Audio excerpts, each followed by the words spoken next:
Before installing an AP, check the type and specifications of the installation scenario to determine the installation method and required materials.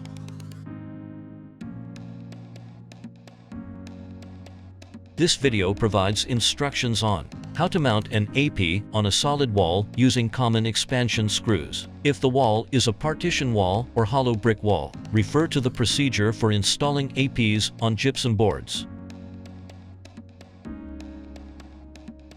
Prepare appropriate tools and protective gear before installation, as the installation position may be high.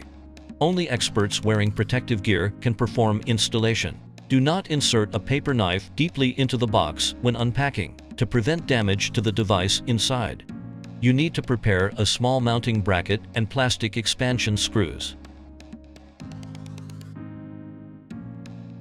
Mark the positions for drilling holes for expansion screws using a marker. Use Group H holes on the mounting bracket.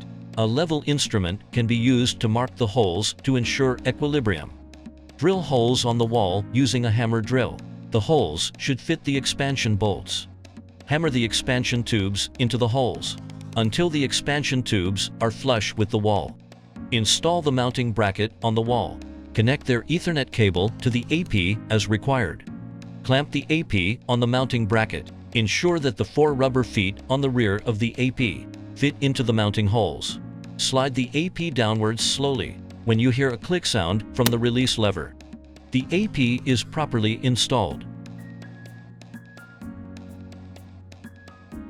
Check the installation and request qualified commissioning personnel to power on and commission the AP.